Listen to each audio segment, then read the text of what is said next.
BNews 19 horas. Um oferecimento. Brasil Terminal Portuário. FENOP. Modal GR. Porto Nave. Santos Brasil. Transbrasa. Boa noite. O presidente da Petrobras, Jean Paul Prats, disse que seguiu a orientação do presidente da República para não pagar os dividendos extraordinários aos acionistas da empresa. É mais um capítulo da polêmica e assunto para nossa repórter Marília Sena. O projeto de lei do biocombustível foi aprovado na Câmara dos Deputados, mas só passou porque o relator fez concessões na matéria para atender tanto o setor de energia quanto do agronegócio. E hoje teve audiência pública da ANTAQ sobre a exploração de áreas e instalações portuárias sob a gestão pública.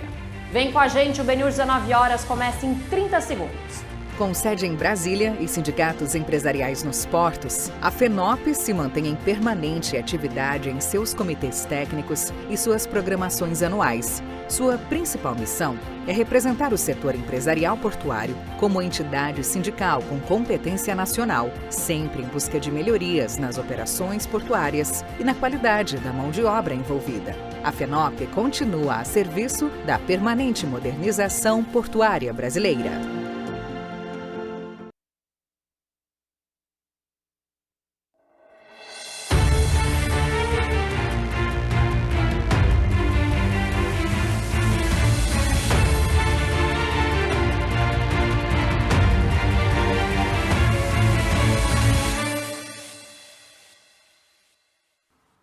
E nós vamos direto atualizar as informações da capital federal. A gente conversa ao vivo com a repórter Marília Sena, porque a Petrobras continua sendo assunto pelo país. Marília do céu, a gente só tem falado em Petrobras esta semana, e você?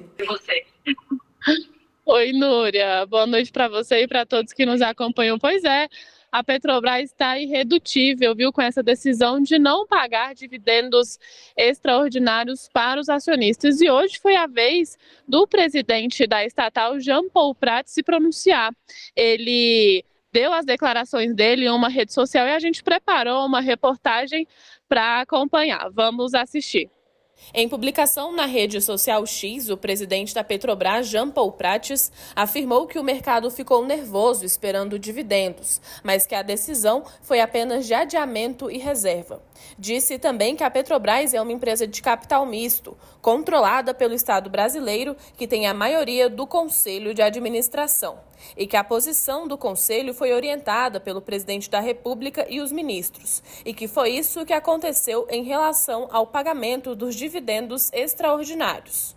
Desde semana passada, quando a Petrobras divulgou o balanço financeiro da empresa de 2023, aconteceu uma queda de braço entre os acionistas e a direção da empresa. Após um lucro mais baixo no ano passado, a Petrobras decidiu pagar apenas os dividendos ordinários aos acionistas e fez a retenção dos dividendos extraordinários para futuros investimentos da companhia. O mercado pressiona para o pagamento total dos dividendos, política que estava sendo adotada no governo anterior. Jean Paul Prats terminou dizendo: "Vamos voltar à razão e trabalhar para executar eficazmente o plano de investimento de R$500 bilhão que temos pelos próximos 5 anos à frente, para gerar emprego, renda, pesquisa, impostos e também lucros e dividendos compatíveis com os nossos resultados e ambições." E mudando de assunto, Núria, hoje o presidente Luiz Inácio Lula da Silva passou a tarde reunido com os empresários CEOs das montadoras de carros elétricos no Palácio do Planalto. Porque quando as montadoras começaram a sinalizar os investimentos aqui no Brasil para esse novo mercado, a população começou a pesquisar o preço dos carros e achar muito alto valor. E aí o presidente Lula chamou esses empresários hoje no Palácio do Planalto, também estiveram presentes o vice-presidente e ministro do Desenvolvimento Social, Indústria e Comércio Geraldo Alckmin e o ministro da Casa Civil, Rui Costa, para discutir formas de baratear os carros híbridos e elétricos aqui no Brasil. Ao final da reunião, nenhum CEO, nenhum empresário quis dar entrevista, desceram ali pela garagem do Palácio do Planalto, já para correr de jornalista, mas o presidente Luiz Inácio Lula da Silva disse em seu tweet o seguinte, em seu Twitter, a rede social X, o seguinte: cada vez que converso com Alckmin sobre os crescentes investimentos, fico feliz com a virada do setor no nosso país. Ele lembrou que já são mais de 117 bilhões anunciados pelas montadoras aqui no Brasil até 2028, gerando emprego e crescimento econômico. Diz também que acredita no potencial do Brasil na transição energética e que o Brasil abandonou o discurso do passado e está investindo no futuro. Lula já vinha dizendo, que uma das prioridades dele era essa pauta do setor automotivo, de alavancar novamente o mercado do setor automotivo aqui no Brasil, e com a transição energética agora são os carros elétricos e híbridos. Núria. Perfeito, obrigada, Marília. A gente volta amanhã, espero que com a Petrobras mais calma, e a gente se fala. Obrigada. Bom, a Câmara dos Deputados aprovou ontem o projeto de lei do combustível do futuro. E deu trabalho, viu? A votação só foi possível depois do relator, Arnaldo Jardim, fazer concessões no texto final. Agora, o projeto segue para análise do Senado. O projeto de lei foi aprovado por 429 parlamentares. 19 votaram contra e 3 deputados preferiram se abster do voto. Em votação, a redação final, aqueles que forem pela aprovação permaneçam como se acham. Aprovada, a matéria vai ao Senado Federal. Senhor presidente, uma palavra de um minuto. Se me permite, presidente. O relator quer fazer uma breve fala, deputado. É uma brevíssima fala, agradecer muito a participação. Nós constituímos e construímos um projeto. O relator do projeto, deputado Arnaldo Jardim, do Cidadania, só conseguiu colocar a PL em votação após fazer concessões no relatório final. O relatório apresentado pelo deputado Arnaldo Jardim ampliou o poder do CNPE, o Conselho Nacional de Políticas Energéticas, na definição da mistura do biodiesel no diesel. Essa era uma reivindicação do setor do petróleo e provocava controvérsias com a bancada ruralista. O projeto criou o Programa Nacional do Biodiesel Verde, aquele produzido a partir da reação da mistura química de um álcool com óleos vegetais vindos da cana ou da soja. Hoje a mistura com o diesel normal está em 14%. O projeto inicial previa que a partir do ano que vem a mistura seria de 15%, aumentando 1% a cada ano até 2030. O setor do petróleo reclamou que isso deixaria o preço do combustível muito sujeito à safra. O novo relatório mantém o crescimento gradual do percentual do biodiesel, mas permite que o Conselho Nacional de Política Energética interceda na decisão. Outra mudança foi a flexibilização do percentual de biometano no gás comercializado. Antes, o texto previa a mistura de 1% a partir de 2028, chegando a 10% até 2034. Esse prazo foi retirado e é o CNPE que vai definir o percentual da mistura. O projeto também aumenta de 18% para 27% a mistura do etanol na gasolina e permite ao governo federal a alteração para até 35%. E cria o Programa de Combustível Sustentável de Aviação para impulsionar o uso da SAF, feito com óleo vegetal e gordura animal. É uma nova empreitada, faz bem, repito, ao meio ambiente e cria um novo setor de atividade econômica, é investimento, é emprego, é renda. E nós vamos fazer isso também no biometano, um outro passo muito importante. A gente viu aí falando da aviação, Brasil e Argentina eliminaram a limitação do número semanal de voos regulares de passageiros entre os países. A decisão faz parte de um acordo entre a Agência Nacional de Aviação Civil Brasileira e a Administração Nacional de Aviação Civil da Argentina. O objetivo é dar maior flexibilidade para que as empresas aéreas planejem as operações e aumentem as rotas disponíveis entre os dois países. Segundo a ANAC, aqui do Brasil, as companhias aéreas de cada país estavam limitadas a 170 voos semanais. Vamos agora fazer um giro de notícia?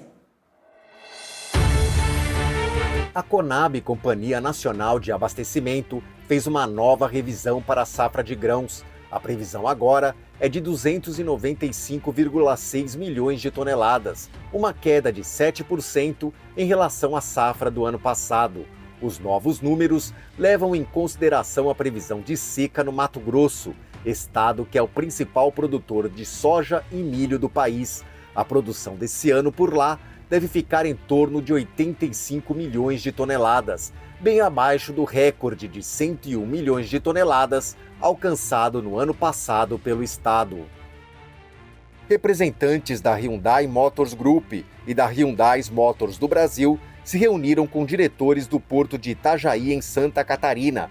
O encontro foi para discutir as futuras operações de movimentação de veículos no complexo. A Hyundai quer expandir a atuação no Brasil e está de olho em operações portuárias para importar veículos. A montadora é a maior fabricante de veículos da Coreia do Sul e a segunda da Ásia.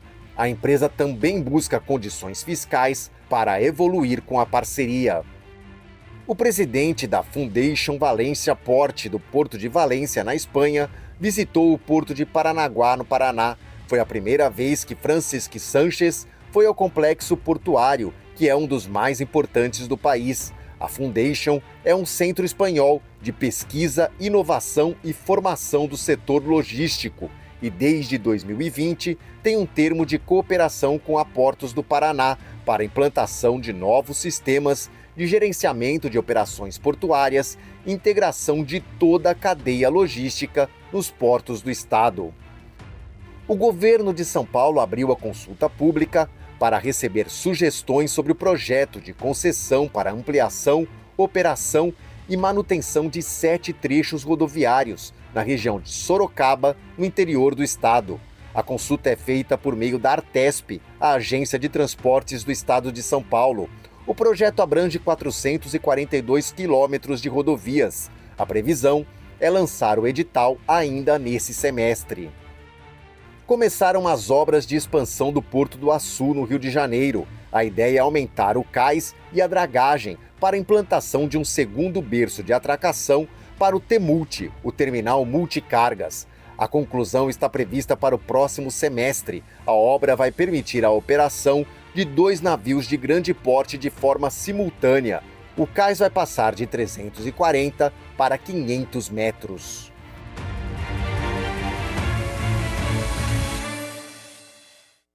No próximo bloco você vai ver como foi a audiência pública realizada hoje pela ANTAC. É rapidinho.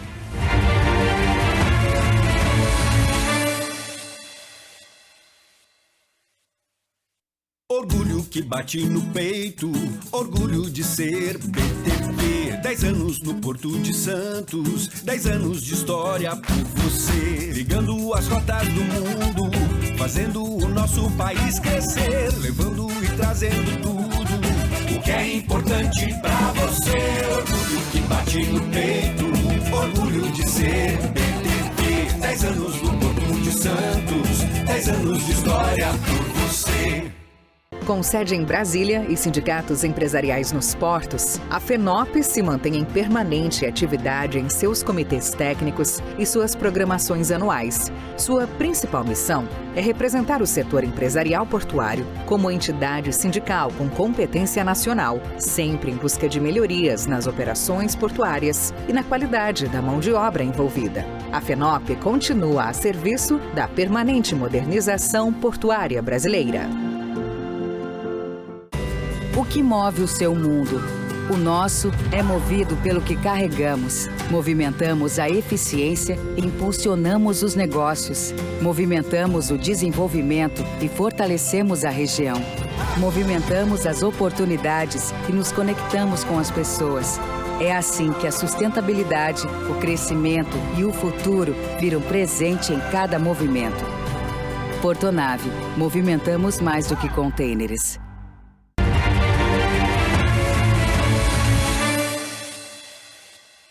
De volta, e o BNDES aprovou o projeto do novo Fundo Clima, com 10,4 bilhões de reais disponíveis para o enfrentamento às mudanças climáticas. Os projetos financiados podem ser apresentados pelo público, por empresas privadas e do terceiro setor em 6 áreas prioritárias: desenvolvimento urbano sustentável, indústria verde, logística, transporte coletivo e mobilidade verde, transição energética e florestas nativas e recursos hídricos e serviços e inovação verdes. As taxas para o financiamento dos projetos variam de 1% a 8% ao ano, mas é claro, a taxa do BNDES. O Senado Federal aprovou a proposta de emenda constitucional que isenta veículos com mais de 20 anos do pagamento do IPVA. O projeto proposto pelo senador Cleitinho, do Republicanos, foi aprovado com 65 votos. As pessoas de baixa renda serão as beneficiadas, uma vez que são donas dos veículos mais antigos. O objetivo é reduzir o impacto do imposto sobre o orçamento dessa parcela da população. O líder do governo na casa, senador Jacques Wagner, recomendou ao colegiado que votasse pela promulgação da PEC, por causa dos potenciais benefícios sociais que podem ser gerados. Então, eu acho que é super razoável, porque quem é que sustenta, quem é que segura um carro com 20 anos? Ou é muito rico, um colecionador, ou é quem não tem condição de trocar e que fica com um carro mais antigo, conservando, etc. Então, eu oriento pelo governo o voto a favor, porque eu acho que a medida é extremamente positiva. A nova regra busca padronizar a possibilidade de isenção no pagamento do imposto em todas as unidades federativas do país e vai atingir principalmente 5 estados, onde esse benefício ainda não está em vigor. Nos locais onde já existe algum tipo de isenção, não haverá alteração. O relator do projeto fez uma modificação no texto, excluindo da isenção os ônibus, micro-ônibus, reboques e semi-reboques, por serem de uso comercial. Apenas para trazer ao plenário os estados onde nós não temos essa isenção. O primeiro estado é o estado de Minas Gerais. Lá, o usuário tem que pagar pelo IPVA. Então, esse estado será alcançado pela regra constitucional que foi apresentada pelo senador Cleitinho. Estado de Pernambuco, o estado de Tocantins, Alagoas e Santa Catarina. Segundo a Secretaria Nacional de Trânsito, até janeiro de 2024, o Brasil registrava 39,3 milhões de veículos com mais de 20 anos de fabricação. Se aprovada pela Câmara e sancionada pelo presidente Luiz Inácio Lula da Silva, a PEC pode beneficiar 6,7 milhões de veículos, nos estados onde a isenção não está em vigor. O autor do projeto destacou que a nova medida traz justiça social aos condutores não beneficiados. Porque, além de tudo, gente, é a justiça moral. Porque o IPVA não serve para nada, Cajuru. A verdade é essa. E quando você paga o IPVA há 20 anos, você está pagando o carro 2 vezes. Então é justiça social e moral. A ANTAQ realizou hoje a audiência pública para receber contribuições e aprimorar a exploração de áreas e instalações portuárias que estão sob a gestão pública. Segundo o diretor da ANTAQ, Wilson Lima Filho, o diálogo com a sociedade, empresas, operadores e demais agentes do setor é fundamental para a boa prestação dos serviços portuários brasileiros. É por meio da participação social que se dá legitimidade e regulação conduzida pelo Estado, assim como o controle de sua eficiência e alcance. O gerente de regulação portuária, Sandro José Monteiro, explicou que as principais mudanças propostas se concentram em 5 eixos da Resolução Normativa número 7 de 2016. Nós aumentamos o contrato do prazo contra a transição, hoje é 6 meses, Nós colocamos 2 anos. O superintendente de outorgas, Renildo Barros, considerou que as alterações modernizam e adequam o trabalho à visão e às demandas do mercado. A gente conseguindo dar essa suavizada nessa perspectiva do mercado e essa harmonizada do que o mercado precisa que a agência atue, é muito importante. As contribuições poderão ser dirigidas à ANTAC até às 11h59 do dia 4 de abril, exclusivamente por meio do formulário eletrônico disponível no site da agência. Importante, a meu sentir, esta simbiose entre aqueles que efetivamente trabalham na elaboração da norma e aqueles que vão executar essa norma e daqueles que vão ser regulados por essa norma. Agora olha só essa oportunidade, hein? A Fundação Getúlio Vargas vai oferecer um MBA executivo em parcerias público-privadas e concessões sustentáveis gratuito, exclusivo para funcionários públicos. O Banco do Brasil vai custear integralmente o curso, que terá um total de 432 horas-aula e será oferecido em formato híbrido. Vão ser 2 turmas, de até 42 alunos cada uma, e a seleção dos participantes será conduzida pela FGV. Quem tem que indicar os funcionários é a instituição, que deve ainda detalhar o pré-projeto de PPP que vai ser trabalhado durante as aulas. Mas corre, porque as inscrições só vão até o dia 29 de março. Vamos ver outras notícias. A Receita Federal do Amazonas apreendeu 28 contêineres com produtos irregulares no porto de Manaus. As apreensões aconteceram durante a operação aduaneira, que terminou no último dia 8. Os servidores identificaram cargas de polímeros granulados com indícios de internação irregular. 2 mulheres foram presas ontem à noite no Aeroporto Internacional de Fortaleza. Elas foram flagradas com drogas. A Polícia Federal fazia fiscalização de rotina quando encontrou cocaína na bagagem das 2 passageiras, que tentavam embarcar no mesmo voo com destino à França. No total, mais de 15 quilos de cocaína foram apreendidos. Uma das mulheres confessou ter engolido 100 embalagens da droga. Elas foram autuadas por tráfico internacional. O novo terminal de passageiros do aeroporto de Sinop, no Mato Grosso, entrou em funcionamento. O terminal passa de 1.500 para 6.000 metros quadrados, com aumento de todas as áreas. O aeroporto Presidente João Batista Figueiredo também teve o aperfeiçoamento de climatização, controle de infraestrutura, informações de voo e segurança operacional. O aeroporto de Sinop é o segundo em movimentação de passageiros no Mato Grosso. O governador de Santa Catarina, Jorginho Melo, anunciou que a empresa aérea Latam vai implantar uma nova rota diária, ligando a região oeste do estado à capital. O novo voo vai sair às 11h50 da manhã do aeroporto Serafim Enos Bertazzo, em Chapecó, com destino ao Aeroporto Internacional de Florianópolis. A mesma aeronave vai retornar para Chapecó às 15:45 da tarde.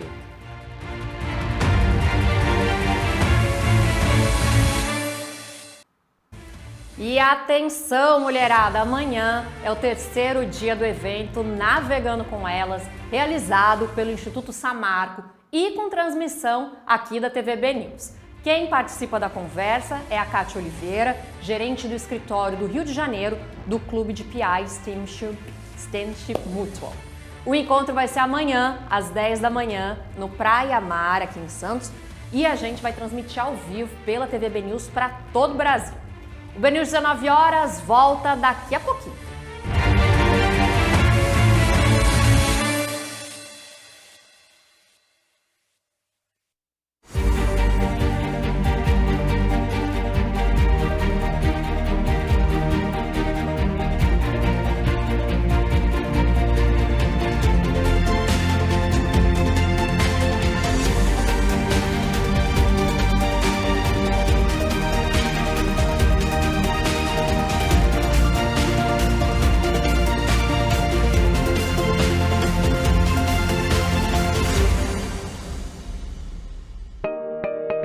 Seja bem-vindo à Transbrasa. Construir um legado requer tempo e energia.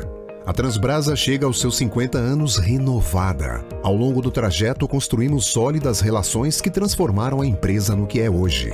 Conhecer as necessidades do mercado e acompanhar as inovações fazem parte da nossa história. Construímos relações que ultrapassam as dificuldades, pois gostamos do que fazemos e fazemos bem. Esse é o sucesso da Transbrasa.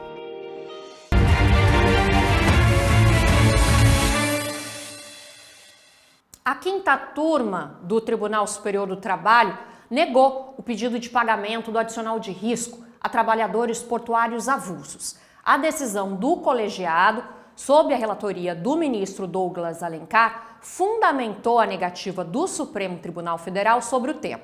O STF estabeleceu que é necessário cumprir 2 requisitos para o recebimento.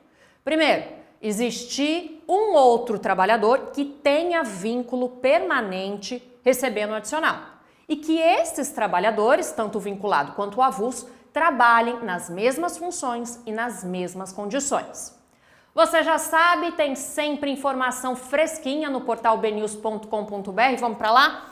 Olha só, a gente tem bastante notícia aqui, eu vou convidar vocês para lerem, tem muita coisa que a gente viu ao longo do jornal, e tem também que o ITA e o Ministério de Portos e Aeroportos fizeram hoje uma visita para avaliar e fazer vistorias para o futuro aeroporto de Rio Claro, em São Paulo. Ontem, o Conselho do Santos Export se reuniu para definir os temas do principal fórum de debates e discussões do Porto de Santos, o maior do Brasil. Os conselheiros do Fórum Santos Export se reuniram na sede do Grupo Brasil Export, no centro de Santos, para debater os principais assuntos do encontro deste ano, que vai acontecer nos dias 22 e 23 de abril. Os conselheiros estiveram reunidos com o CEO do Grupo Brasil Export, Fabrício Julião, o presidente do Conselho do Santos Export e diretor executivo do Sindicato dos Operadores do Estado de São Paulo, Ricardo Molitzas, e o presidente do Conselho Nacional do Brasil Export, José Roberto Campos. Temas hoje em Santos são preocupantes, o túnel, os acessos, e aí compreendendo todo tipo de acesso, a interferência dessas mudanças na cidade. O túnel com o trânsito de caminhão vai ser um grande problema para a cidade, né? O impacto disso precisa ser muito bem analisado. Um dos principais temas de destaque são os acessos ao Cais Santista, como a discussão de uma terceira via da Rodovia dos Imigrantes e também a construção do túnel que vai ligar as cidades de Santos e Guarujá e que iniciou sua consulta pública nesta semana. A gente tem problemas seríssimos de acesso nos 3 acessos, rodoviário, ferroviário e aquaviário, né? A questão do túnel, que agora começa a se discutir a questão do túnel, que vai ter uma influência grande no momento da construção, no funcionamento do porto, né? Nós devemos ter um painel falando aonde a carga fale, né? Ou seja, os exportadores e importadores falando das expectativas dele para os próximos anos. Vamos falar primeiro em mobilidade urbana, né? Essa obra vai ser fantástica para atender as 2 cidades, né? E de uma certa forma atender também a carga. Não vai ser o principal usuário do túnel, mas vai ajudar também para escoar as cargas aqui. Boa parte já que está ali na região da Alemoa, o Cubatão vai continuar fazendo uso da Pirassaguera, mas para a mobilidade urbana é fantástica essa obra, e que venha com o VLT junto, né? O Fórum Santos Export é uma iniciativa do Grupo Brasil Export, com realização da UNA, produção da Bossa Marketing Eventos e mídia oficial da Rede BNews. Como você viu na reportagem, o encontro acontece nos dias 22 e 23 de abril. Mas antes, nos dias 25 e 26 de março, acontece o Sul Export em Balneário Camboriú, Santa Catarina. A secretária executiva de Ministério de Portos e Aeroportos, a Mariana Pescatori, já é uma das autoridades confirmadas. Lembrando que todos os fóruns vão ter transmissão ao vivo aqui na TV BNews. Bom, acabou o BNews 19 horas desta quinta-feira. Você continua bem informado no nosso portal bnews.com.br. Siga a gente nas redes sociais, se inscreva no canal da TV BNews no YouTube. Amanhã tem transmissão ao vivo do Navegando com Elas. A gente se vê. Boa noite.